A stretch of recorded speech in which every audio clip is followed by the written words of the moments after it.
বাবা, ও বাবা, তুমি এখনো বিছানা থেকে উঠছো না কেন?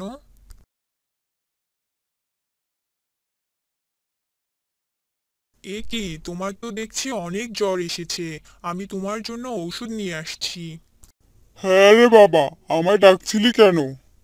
বাবা, তোমার শরীরে তো অনেক জ্বর। তুমি বরং শুয়ে থাকো, আমি তোমার জন্য ঔষধ নিয়ে আসছি। না রে বাবা, তোকে ওষুধ নিয়ে আসতে হবে না। আমি সুস্থ হয়ে যাব।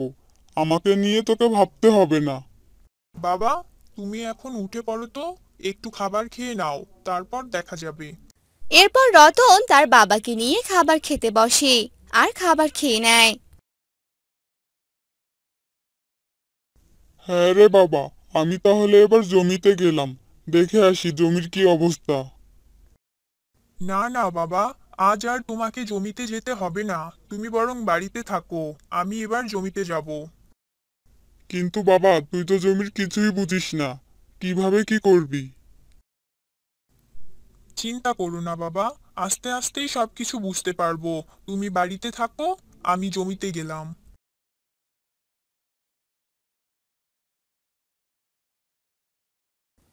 এ কথা বলে রতন জমিতে চলে যায় আর কাজ করতে থাকে। অন্যদিকে লালু নামে এক লোক সেই গ্রামেই বাস করত। তার একটি মেয়ে ছিল আর লালু ছিল একজন জেলে। মাছ ধরে জীবনযাপন করত। বাবা, তাড়াতাড়ি মাছ ধরতে যাও।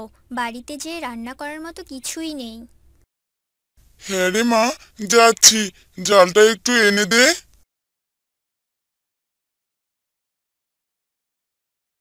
শিলা তার বাবাকে জাল নিয়ে এসে দিল।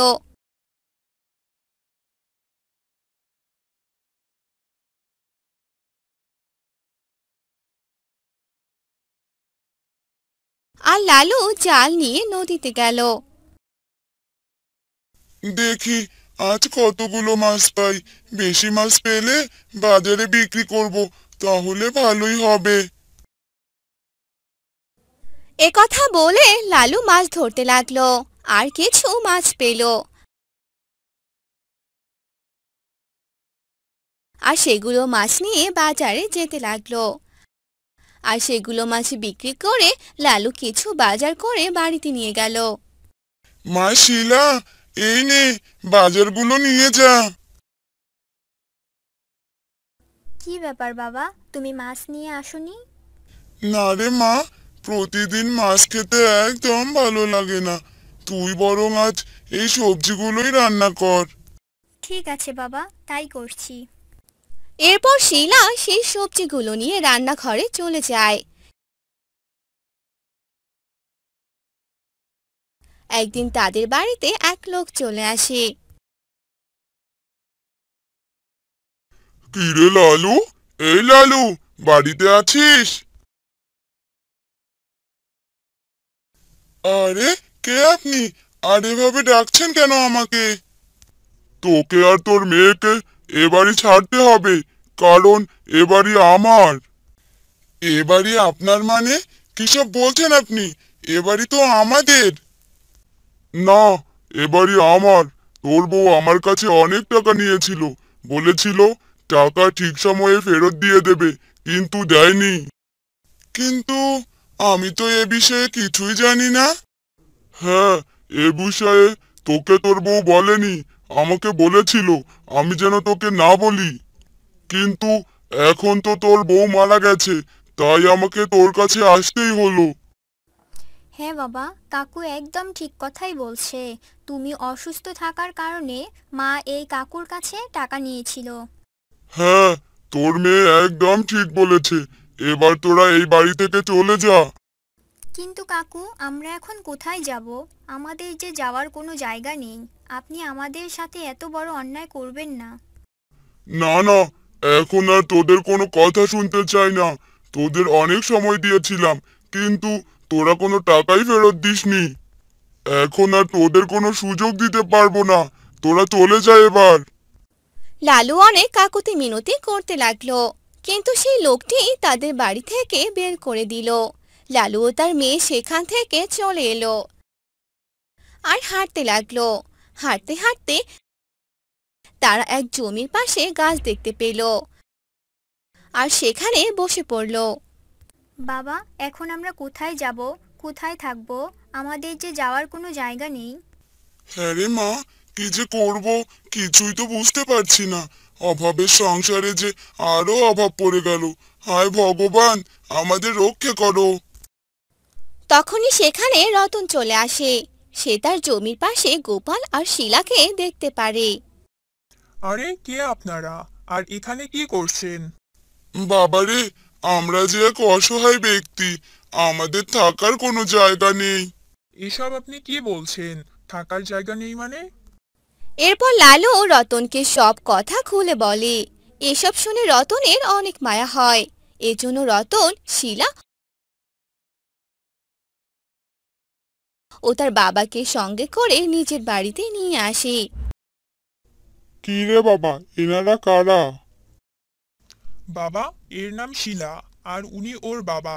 এনাদের থাকার কোনো জায়গা নেই, খুব অভাবে আছে এনারা, তাই আমি এদের নিয়ে এসেছি। কিন্তু বাবা, আমরাই তো অনেক অভাবে আছি। আবার বাবা, এ নিয়ে তুমি কোনো চিন্তা করো না, আমি সব ঠিক করে নেব। দাদা, আপনি কোনো চিন্তা করবেন না, আমাদের শুধু একটু থাকার জায়গা করে দিন, আর আমি অনেক ভালো মাছ ধরতে পারি। আমি না হয় মাছ ধরবো, আপনাদের এতে করে কিছুটা উপকার হবে। আর আমি আপনাদের জন্য রান্না করব। এসব কথা শুনে সবাই খুশি হয়ে গেল। এবার তো আমাদের সংসারটা বেশ ভালোই কাটছে। সবাই একসাথে থাকলে আসলেই অনেক ভালো লাগে। আজকে আমি তোমাদেরকে একটা কথা বলতে চাই। আমি আমার ছেলের সাথে তোমার মেয়ের বিয়ে দিতে চাই। এসব আপনি কি বলছেন দাদা? হ্যাঁ, আমি একদম ঠিক কথাই বলছি। জেলের মেয়ের সাথে চাষার ছেলের বিয়ে হবে। আপনি যখন বলছেন, তাহলে আমি এ প্রস্তাবে রাজি। এ কথা শুনে সবাই অনেক খুশি হয়ে গেল। এরপর তাদের ধুমধাম করে বিয়ে হয়ে যায়। এরপর থেকে তারা সবাই একসাথে মিলেমিশে থাকতে শুরু করে। এভাবে তারা সুখে শান্তিতে দিন কাটায়। শোনো তোমরা, তোমরা হলে আমার দুই ছেলে আর ছেলের বউ। তোমরা যদি রোজ এভাবে ঝগড়া করো, তাহলে পাশের বাড়ির মানুষ কি বলবে শুনি? এদের এসব বলে কোনো লাভ নেই। এরা যদি মান সম্মানের তোয়াক্কা করতো, তাহলে রোজ দুইজা মিলে এমন কাণ্ড ঘটাতে পারতো না। আমার দুই ছেলে দুটো হয়েছে এমন। মা, আপনারাই বিচার করুন। বড় দিদি তো আমাদের দেখতেই পারে না। চুপ করো ছোট বৌমা, তোমার কাজের হাতের চেয়ে ঝগড়ার হাত বেশি পটু, সেটা এতদিনে বুঝে গেছি। এ কথা শুনে ছোট বউ সেখান থেকে চলে যায়, আর তাদের মা তাদের সবাইকে যার যার ঘরে যেতে বলে। দেখলে তো, এই ছোট বউ এসে সংসারটাকে একদম শেষ করে দিয়েছে। কিভাবে যে কি করব কিছুতেই বুঝতে পারছি না। তুমি কোনো চিন্তা করো না, আমি ঠিক একটা বুদ্ধি বের করব ছোট বৌমা আর ছেলেকে জব্দ করার।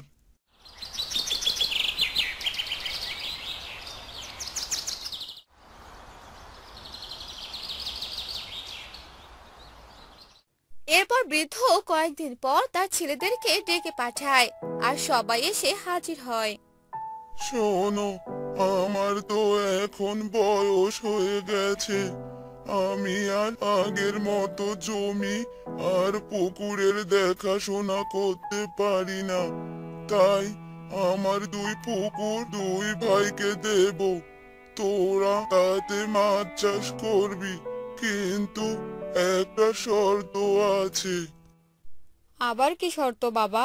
যার পুকুরে বেশি মাছ চাষ করতে পারবে আর লাভবান হবে, তার জন্য একটা ভালো আর দামি পুরস্কার থাকবে। সত্যি বলছেন বাবা? বাবা, আপনি কোনো চিন্তা করবেন না, দেখবেন আমাকে যেই পুকুর দেবেন সেটাতেই আমি অনেক মাছ চাষ করব।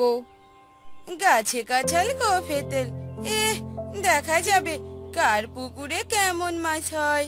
এবার তোমরা যাও, যা বললাম মনে রেখো।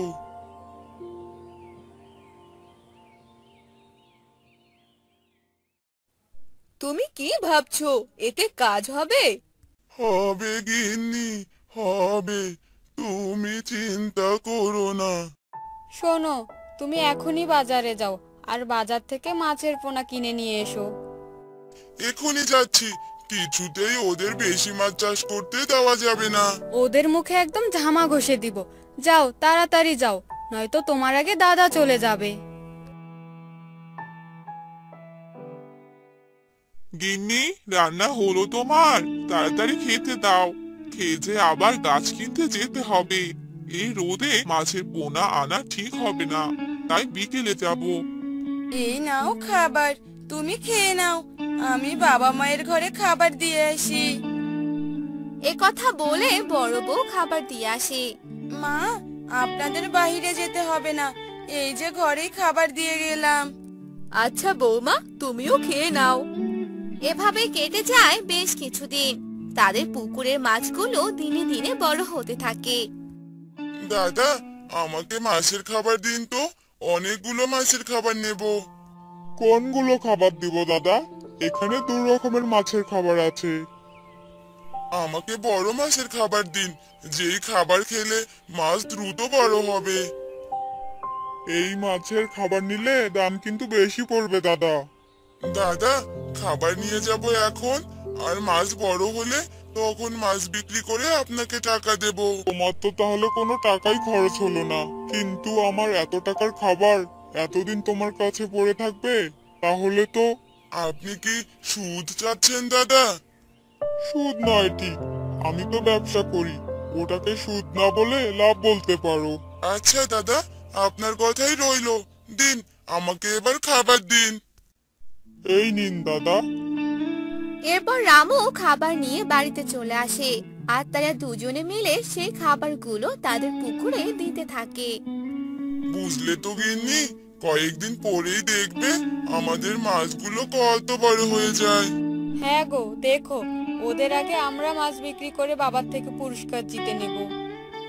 কি দাদা, তোমার জমিতে তো এবার ভালো ফসল হয়েছে, এবার ফসলের যা দাম।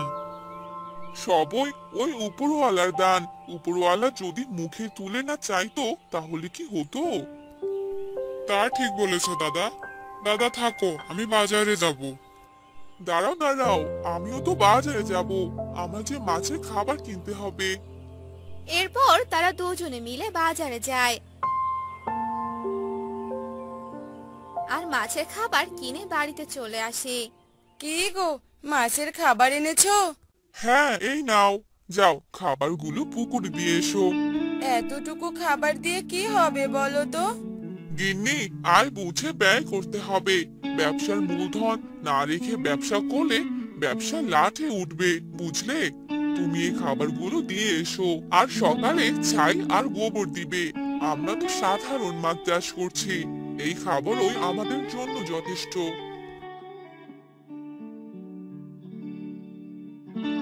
এভাবে কেটে যায় বেশ কিছুদিন।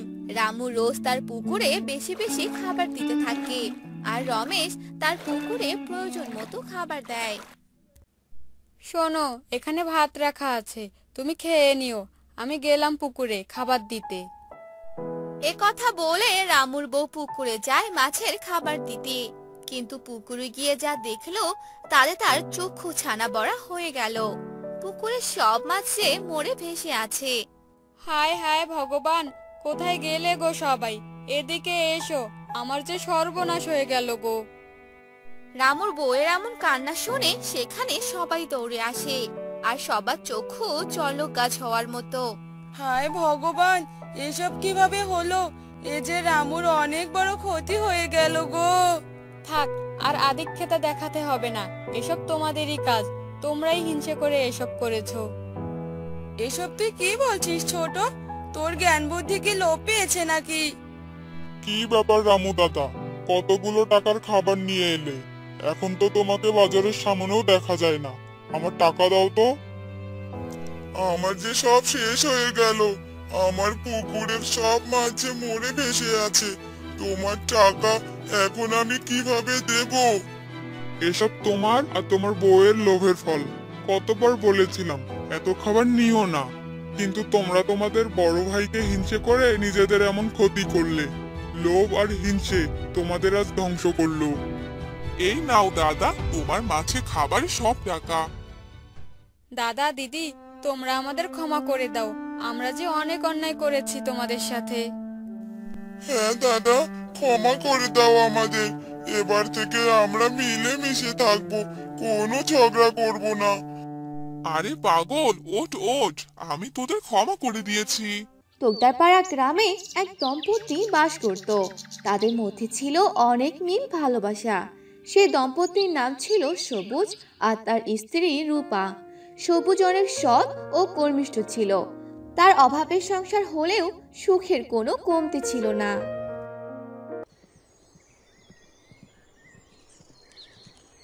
রূপা, রূপা, ওগো রূপা, কোথায় তুমি? হ্যাঁ গো, কি হয়েছে? এভাবে ডাকছো কেন? আমি তো কাজ করছি। আরে দেখো, আগে তোমার জন্য সুন্দর শাড়ি নিয়ে এসেছি। ও মা, দেখি দেখি।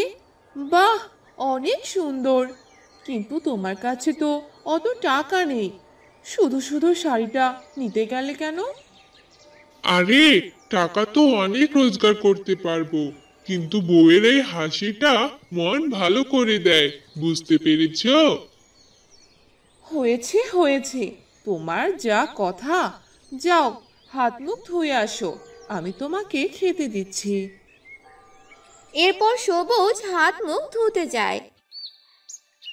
কিছুক্ষণ পর সে খেতে আসে আর খেয়ে শুয়ে পড়ে। এভাবে তাদের সুখে দিন কাটছিল।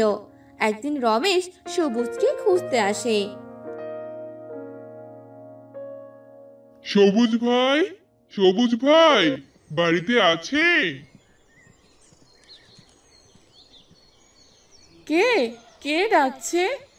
ও, রমেশ ভাই, উনি তো বাড়িতে নেই। কি দরকার আমাকে বলুন, বাড়িতে আসলে আমি বলে দিব। আসলে ভাবি, আমার জমির ফসল তুলতে হবে। যদি সবুজ ভাই আমার জমিতে কাজ করতো। হ্যাঁ হ্যাঁ, সমস্যা নেই, ও আসলে আমি বলবো এখন। আচ্ছা ঠিক আছে ভাবি, কাল কাজে যেতে বলি। এ কথা বলে রমেশ চলে যায়। অন্যদিকে সবুজ বাসায় ফিরছিল। হঠাৎ সে দেখে এক বৃদ্ধা ফলের ঝুড়ি মাথায় নিয়ে ফিরছে। ইস, এই বয়সে আর কত কাজ করব? ফলে ঝুড়ি নিয়ে যে হাঁটতেই পারছি না, পোড়া কপাল আমার। কি ব্যাপার দাদিমা, কোথায় গিয়েছিলে গো? আর এত ভারী ফলের ঝুড়ি নিতে তোমার কষ্ট হচ্ছে বুঝি? তার বলতে, এই বয়সে আর কি করব? ছেলে তো ভাত কাপড় দেয় না, তাই নিজেই কাজ করে খাই। চলতে না পারলেও কষ্ট করে চলতে হয়। ইস, তোমার কত কষ্ট গো। দাও, ফলের ঝুড়িটা আমাকে দাও, আমি এগিয়ে দিয়ে আসি। এরপর সবুজ বৃদ্ধাকে তার বাড়ি অবধি পৌঁছে দিয়ে আসে। সবুজ অনেক ভালো মনের মানুষ, সবার আপদে বিপদে পাশে থাকতো। এরপর সবুজ তার বাড়িতে চলে যায়। কি গো, আজ তোমার ফিরতে এত দেরি হলো কেন? আর বলিও না, আমাদের গ্রামে দাদিমা বড্ড অসহায়, অনেক কষ্ট করে নিজের পেট চালায়। আমারও তো সামর্থ্য নেই যে দাদিমার ভরণ পোষণের দায়িত্ব নিব। দাদিমাকে তার বাড়িতে এগিয়ে দিয়ে আসলাম, তাই দেরি হলো গো। তা বেশ করেছো, রমেশ ভাই এসেছিল, কাল কাজে ডেকেছে। ভালোই হলো, একটা কাজ পেয়েছো। হ্যাঁ গো, কাজ না পেলে যে সংসারে বড্ড টানাটানি। এভাবে তাদের সুখ দুঃখে সংসার চলছিল। পরের দিন সবুজ কাজ শেষ করে জঙ্গলের পথ দিয়ে বাড়ি আসছিল। হঠাৎ সে দেখতে পেল একটি পাথরে মূর্তি দাঁড়িয়ে আছে। আর সে ভালো করে দেখলো যে অর্ধেক মানুষ আর অর্ধেক শরীর পাথর হয়ে আছে। এরপর সবুজ সে অর্ধেক মানুষ আর অর্ধেক পাথরের মেয়েটির দিকে এগোয়। সে কি মেয়ে, তুমি এই জঙ্গলে কি করছো? আর তোমার শরীর অর্ধেক পাথর হয়ে আছে কেন? সে আর বলিও না, আমি একদিন এই গ্রামে ঘুরতে আসি। ঘুরতে ঘুরতে এই জঙ্গলে চলে আসি। এক সাধু বাবা ধ্যান করছিল আর সামনে ছিল অনেক ফল। আমি খুবই ক্ষুধার্ত ছিলাম, তাই সেখান থেকে চুপি চুপি একটা ফল নিয়ে খাই।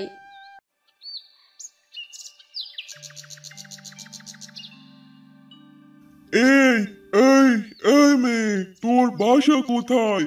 তোর এত বড় সাহস, আমার ধ্যান ভেঙে দিলে, আবার আমার ফল চুরি করে খেয়েছিস। আজ তোর একদিন কি আমার একদিন। সাধু বাবা, আমি খুব ক্ষুধার্ত ছিলাম, আমাকে ক্ষমা করে দিন। না, তোর কোনো ক্ষমা নেই। আমি তোকে অভিশাপ দিলাম, তুই আজ থেকে অর্ধেক পাথর হয়ে থাকবি। যদি কখনো কোনো সৎ ব্যক্তি তোকে দেখতে পায় আর তোকে বিয়ে করে, তবে তুই মুক্তি পাবি, তার আগে না। সাধু বাবা, আপনি যাবেন না? দয়া করে আমাকে মুক্ত করুন, যাবেন না সাধু বাবা? এরপর থেকে লিমা নামের মেয়েটি অর্ধেক মানুষ আর অর্ধেক পাথর হয়ে আছে। আর কয়েক মাস পর সবুজ তাকে দেখতে পায়। আপনি সবই তো শুনলেন। কয়েক মাস পর আমি একজন সৎ মানুষের দেখা পেলাম, আর সেটা হলেন আপনি। আপনি যদি আমাকে বিয়ে করেন, তবেই আমি মুক্তি পাবো। আমি কিন্তু কিন্তু কি? দয়া করে আমাকে বিয়ে করুন, আমাকে মুক্ত করুন। এরপর সবুজ কোনো উপায় না পেয়ে মেয়েটিকে মুক্তি করার জন্য তাকে বিয়ে করে। আর বিয়ে করার সাথে সাথে মেয়েটি আগের মতো স্বাভাবিক হয়ে যায়। আপনাকে অনেক ধন্যবাদ। আজ আপনার জন্য আমি পুরোপুরি মানুষ হতে পেরেছি। আজ আমি অনেক খুশি। এরপর সবুজ লিমাকে নিয়ে তার বাড়িতে যায় আর তার বড় বউকে ডাকতে থাকে। বউ, বউ, কোথায় তুমি? বাহিরে আসো। এরপর রূপা সবুজের সাথে নতুন বউকে দেখে তার চোখ কপালে ওঠে। হায় হায়, সে কি গো? এ তুমি কাকে সাথে করে নিয়ে এসেছো? এ তুমি কি করেছো গো? হায়, তুমি আবার বিয়ে করেছো? এটা তুমি করতে পারলে? আমি আজই বাপের বাড়ি চলে যাব। তুমি থাকো তোমার ছোট বউকে নিয়ে। বউ, এরকম করো না, শোনো আমার কথা। রূপা সবুজের কোনো কথাই শোনে না। অনেক কষ্টে সবুজ রূপাকে সব কথা খুলে বলে। সবটা জানার পর রূপা লিমাকে মেনে নেয়। এত কিছু হয়েছে, আমি তো জানি না। ছোট, যা ঘরে যা, আমি তোদের খাবার দিচ্ছি। সবুজ আর রূপার এত ভালোবাসা দেখে লিমার মনে হিংসা জন্ম নেয়। সে মনে মনে বলতে থাকে, ন্যাকামো দেখলে বাঁচি না। আমিও এখন ছোট বউ, সব ভালোবাসা এখন আমি নিব। এভাবে সবুজ, রূপা আর লিমার দিন কাটতে থাকে। রূপা লিমাকে তার নিজের ছোট বোনের মতো দেখতো, কিন্তু লিমা রূপাকে সহ্য করতে পারতো না। একদিন, বড় আপা, তোমার রান্না শেষ হয়নি? আমার খুব খিদে পেয়েছে। ছোট, আমার শরীরটা ভালো না রে, তুই কিছু একটা রান্না করে খেয়ে নে। কি? আমি রান্না করব মানে? তুমি বসে বসে থাকবে আর আমি রান্না করে খাবো? ও শহরে গেছে আর তুমি আমাকে দিয়ে কাজ করিয়ে নিচ্ছ, তাই না? তুমি আমার বরের টাকা বসে বসে ধ্বংস করবে, তা আমি হতে দিব না। ছোট, তুই এরকম কেন করছিস? বললাম তো আমি অসুস্থ। অসুস্থ না তো ঢং। যাও রান্না করো গিয়ে, আমার খুব খিদে পেয়েছে। কাজ না করলে ও বাসায় আসলে সব বলে দিব আমি। রূপা কিছু না বলে অসুস্থ অবস্থায় রান্না করে দেয়। লিমা কোনো কাজই করতো না। সবুজ কাজের জন্য শহরে যায় কয়েকদিনের জন্য। আর এ সুযোগে লিমা রূপাকে অনেক অত্যাচার করত। বড় আপা কোথায় তুমি? আমার কাপড়গুলো যে কেচে দিতে বলেছিলাম সেগুলো কাচোনি কেন? আমার কথা কি তোমার কানে যায় না? যাও আমার কাপড়গুলো ধুয়ে দাও। ছোট, তুই নিজের কাপড় নিজে ধুতে পারিস না? আমি সারাদিন কাজ করি, কয়েকদিন থেকে আমি অসুস্থ, এখন কিছু করতে পারবো না। কি এত বড় কথা? আমার সাথে এত কথা বলার সাহস পাও কোথা থেকে?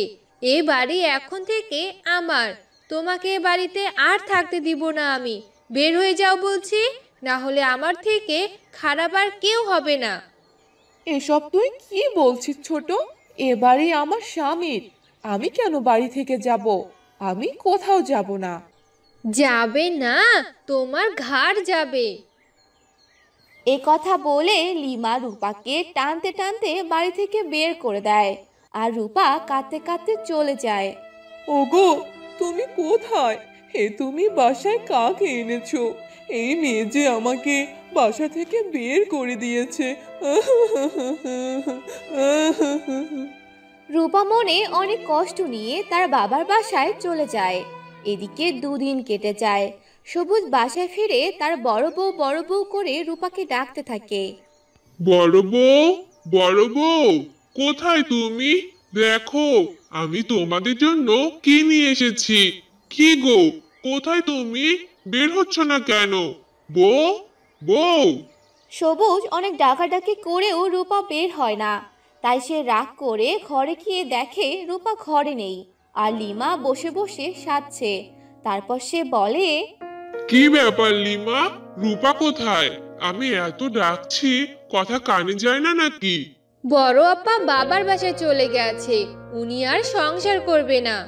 কি? এ হতে পারে না। বড় বউ আমার কথা ছাড়া কখনো চলে যাবে না। আমি বুঝতে পেরেছি, এসব তোমার কাজ। এরপর সবুজ রূপাকে নিতে যায় আর রূপাকে বাড়ি নিয়ে আসে। রূপা সব কথা সবুজকে খুলে বলে। সব শুনে সবুজ অনেক রেগে যায়। ছি লিমা, তুমি এত নিচে নামবা ভাবতে পারিনি। তুমি আমার সংসার এলোমেলো করে দিয়েছো। তোমাকে এ বাড়িতে আর রাখবো না। বের হয়ে যাও বলছি এখান থেকে। এরপর লিমাকে বের করে দেয়। আর লিমা আগের মতো আবারও পাথর হয়ে যায়। আর অহংকারের কারণে তার আবারও এই পরিস্থিতি। এদিকে সবুজ আর রূপা আগের মতোই সুখে আনন্দে দিন কাটাতে থাকে।